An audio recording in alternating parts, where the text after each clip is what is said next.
নির্বাচনের রেকর্ড বিজয়ের পর প্রথমবার সংবাদ সম্মেলনে আসছেন বিএনপি চেয়ারম্যান তারেক রহমান। বিকেল ৩টায় রাজধানীর হোটেল ইন্টারকন্টিনেন্টালে হবে এই সংবাদ সম্মেলন। সেখানে আছেন সহকর্মী আহমেদ সালেহিন। সরাসরি যাচ্ছে তার কাছে।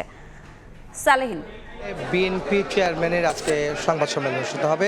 নির্বাচন পরবর্তী সংবাদ সম্মেলনে তিনি অংশ নিচ্ছেন এবং সংবাদ সম্মেলনে সাংবাদিকরা অপেক্ষা করছেন। তিনি আসবেন ৩টায়, তার সংবাদ সম্মেলন হওয়ার কথা রয়েছে এবং সেখানে এই ব্রিফিংয়ে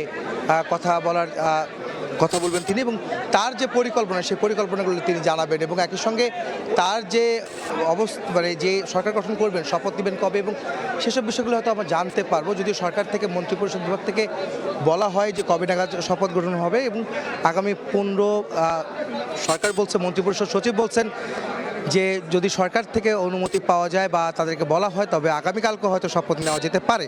তবে সেই ক্ষেত্রে 16-17 তারিখও কিন্তু একটি আভাস পাওয়া গিয়েছে। অর্থাৎ প্রেস সচিব, বর্তমান প্রেস সচিব অন্তর্বর্তীকালীন সরকারের, তিনি বলেছেন যে 16 অথবা 17 তারিখ নাগাদ যারা বিজয়ী হয়েছেন, যারা সংসদ সদস্য হয়েছেন, তাদের শপথ গ্রহণ অনুষ্ঠান হতে পারে এবং সেই প্রস্তুতি কিন্তু ইতিমধ্যে চলছে। আর এছাড়া যদি বলতে চাই যে আজকের সংবাদ সম্মেলনে এখানে বিএনপি চেয়ারম্যান তার যে বিজয়ের ক্ষণ, আসলে যে বিজয়কে মূলত যে বিজয় হওয়ার পরে তার কিন্তু আর কোনো কথা কিন্তু তিনি গণমাধ্যমের সঙ্গে বলা হয়নি এবং তিনি কিন্তু আনুষ্ঠানিকভাবে এই সংবাদ সম্মেলন করতে যাচ্ছেন। যে সংবাদ সম্মেলনে তিনি তার পরিকল্পনা এবং তার বিষয়গুলি তিনি তুলে ধরবেন, সেই বিষয়গুলি আমি জানতে পেরেছি।